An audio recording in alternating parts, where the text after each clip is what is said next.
Welcome to Bite at a Time Books, where we read you your favorite classics one bite at a time. My name is Bree Carlile, and I love to read, and wanted to share my passion with listeners like you. Be sure to follow the show on your favorite podcast platforms so you get all the new episodes. Or you can follow the show on YouTube, where we have playlists for all the stories. You can find us on all the social medias at Bite at a Time Books, or on our website, biteatatimebooks.com, where you can also sign up for our newsletter for more information on what we're reading and what's coming next for the podcasts. We're a part of the Bite at a Time Books Productions Network. If you'd also like to hear what inspired your favorite classic author to write their novels, and what was going on in the world at the time, check out the Bite at a Time Books Behind the Story podcast, Tuesdays, wherever you listen to podcasts. Today we'll be continuing The Adventures of Sherlock Holmes by Arthur Conan Doyle. The Adventure of the Engineer's Thumb. Bite 1. Of all the problems which had been submitted to my friend, Mr. Sherlock Holmes, for solution during the years of our intimacy, there were only two which I was the means of introducing to his notice: that of Mr. Hatherley's thumb, and that of Colonel Warburton's madness. Of these, the latter may have afforded a finer field for an acute and original observer. But the other was so strange in its inception, and so dramatic in its details, that it may be the more worthy of being placed upon record, even if it gave my friend fewer openings for those deductive methods of reasoning by which he achieved such remarkable results. The story has, I believe, been told more than once in the newspapers. But like all such narratives, its effect is much less striking when set forth en blanc in a single half-column of print than when the facts slowly evolve before your own eyes, and the mystery clears gradually away as each new discovery furnishes a step which leads on to the complete truth. At the time, the circumstances made a deep impression upon me, and the lapse of 2 years has hardly served to weaken the effect. It was in the summer of '89, not long after my marriage, that the events occurred which I am now about to summarize. I had returned to civil practice and had finally abandoned Holmes in his Baker Street rooms, although I continually visited him and occasionally even persuaded him to forego his bohemian habits so far as to come and visit us. My practice had steadily increased, and as I happened to live at no very great distance from Paddington Station, I got a few patients from among the officials. One of these, whom I had cured of a painful and lingering disease, was never weary of advertising my virtues and of endeavoring to send me on every sufferer over whom he might have any influence. One morning, at a little before 7 o'clock, I was awakened by the maid tapping at the door to announce that 2 men had come from Paddington and were waiting in the consulting room. I dressed hurriedly, for I knew by experience that railway cases were seldom trivial, and hastened downstairs. As I descended, my old ally, the guard, came out of the room and closed the door tightly behind him. "I've got him here," he whispered, jerking his thumb over his shoulder. "He's all right." "What is it, then?" I asked, for his manner suggested that it was some strange creature which he had caged up in my room. "It's a new patient," he whispered. "I thought I'd bring him round myself, then he couldn't slip away. There he is, all safe and sound. I must go now, doctor. I have my duties just the same as you." And off he went, this trusty tout, without even giving me time to thank him. I entered my consulting room and found a gentleman seated by the table. He was quietly dressed in a suit of heather tweed, with a soft cloth cap which he had laid down upon my books. Round one of his hands he had a handkerchief wrapped, which was mottled all over with bloodstains. He was young, not more than 25, I should say, with a strong, masculine face, but he was exceedingly pale and gave me the impression of a man who was suffering from some strong agitation which it took all his strength of mind to control. "I'm sorry to knock you up so early, doctor," said he, "but I've had a very serious accident during the night. I came by the train this morning, and on inquiring at Paddington as to where I might find a doctor, a worthy fellow very kindly escorted me here. I gave the maid a card, but I see that she's left it upon the side table." I took it up and glanced at it. Mr. Victor Hatherley, hydraulic engineer, 16A, Victoria Street, 3rd floor. That was the name, style, and abode of my morning visitor. "I regret that I've kept you waiting," said I, sitting down in my library chair. "You are fresh from a night journey, I understand." which is in itself a monotonous occupation. Oh, my night could not be called monotonous, said he, and laughed. He laughed very heartily, with a high, ringing note, leaning back in his chair and shaking his sides.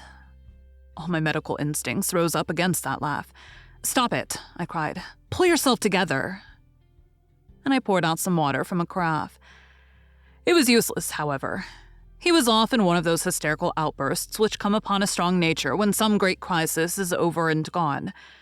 Presently he came to himself once more, very weary and pale-looking. "I've been making a fool of myself," he gasped. "Not at all. Drink this." I dashed some brandy into the water, and the color began to come back to his bloodless cheeks. "That's better," said he. "And now, doctor, perhaps you would kindly attend to my thumb. Or rather, to the place where my thumb used to be." He unwound the handkerchief and held out his hand. It gave even my hardened nerves a shudder to look at it. There were 4 protruding fingers, and a horrid, red, spongy surface where the thumb should have been. It had been hacked or torn right out from the roots. "Good heavens!" I cried. "This is a terrible injury. It must have bled considerably." "Yes, it did. I fainted when it was done, and I think that I must have been senseless for a long time. When I came to, I found that it was still bleeding, so I tied one end of my handkerchief very tightly round the wrist and braced it up with a twig." "Excellent. You should have been a surgeon." "It is a question of hydraulics, you see, and came within my own province." "This has been done," said I, examining the wound, "by a very heavy and sharp instrument." "A thing like a cleaver," said he. "An accident, I presume?" "By no means." "What? A murderous attack?" "Very murderous indeed." "You horrify me." I sponged the wound, cleaned it, dressed it, and finally covered it over with cotton wadding and carbolized bandages. He lay back without wincing, though he bit his lip from time to time. "How is that?" I asked when I had finished. "Capital. Between your brandy and your bandage, I feel a new man. I was very weak, but I've had a good deal to go through."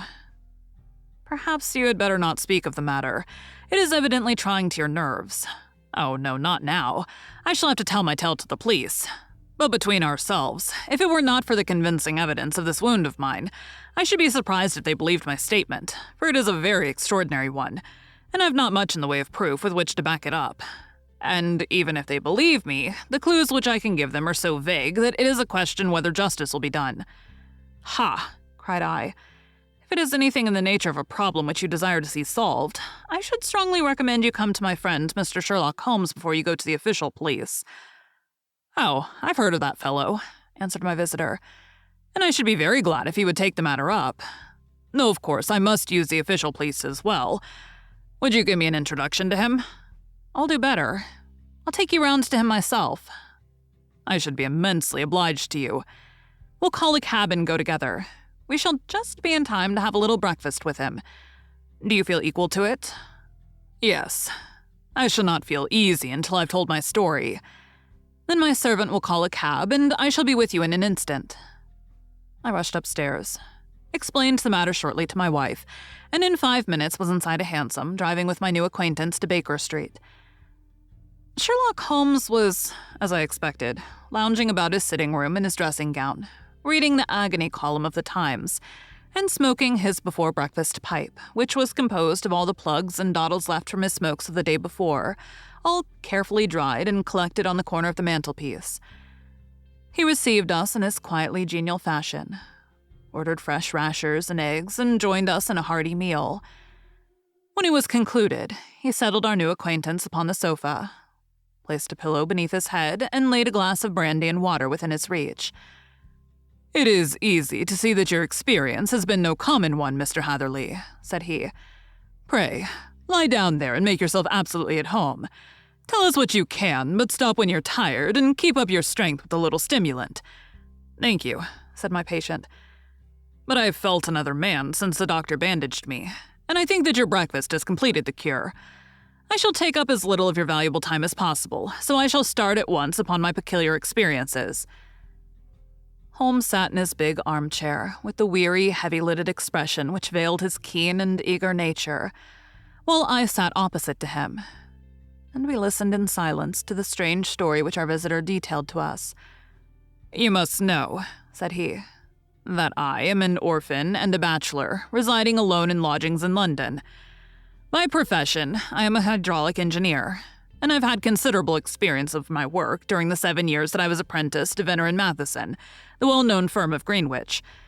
2 years ago, having served my time, and having also come into a fair sum of money through my poor father's death, I determined to start in business for myself, and took professional chambers in Victoria Street.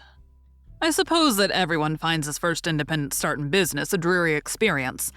To me, it has been exceptionally so. During 2 years, I've had 3 consultations and 1 small job, and that is absolutely all that my profession has brought me.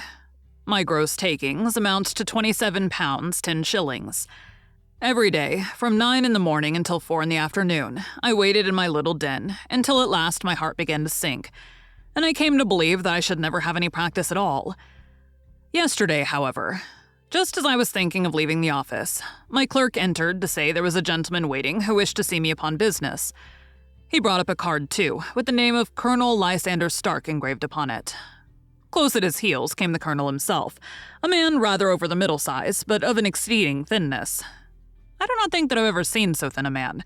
His whole face sharpened away into nose and chin, and the skin of his cheeks was drawn quite tense over his outstanding bones. Yet this emaciation seemed to be his natural habit, and due to no disease, for his eye was bright, his step brisk, and his bearing assured. He was plainly but neatly dressed, and his age, I should judge, was nearer 40 than 30. "Mr. Hatherley," said he with something of a German accent, "you've been recommended to me, Mr. Hatherley, as being a man who's not only proficient in his profession, but is also discreet and capable of preserving a secret." I bowed, feeling as flattered as any young man would at such an address. "May I ask who it was who gave me so good a character?" "Well, perhaps it is better that I should not tell you that just at this moment I have it from the same source that you are both an orphan and a bachelor and are residing alone in London." "That is quite correct," I answered. "But you will excuse me if I say that I cannot see how all this bears upon my professional qualifications. I understand that it was on a professional matter that you wished to speak to me." Thank you for joining Bite at a Time Books today, while we read a bite of one of your favorite classics. Again, my name is Bree Carlile, and I hope you come back tomorrow for the next bite of the adventures of Sherlock Holmes. If you enjoyed our show, be sure to follow us so you get all the new episodes. We would also love for you to drop us a rating on your favorite podcast platform. You can catch us on all the social medias at Bite at a Time Books, or check out our website, biteatatimebooks.com, where you can sign up for our newsletter. Our show is part of the Bite at a Time Books Productions Network. If you would also like to hear about the authors who write the books we read on the show, check out the Bite at a Time Books Behind the Story podcast, wherever you listen to podcasts, or on biteatatimebooksbehindthestory.com.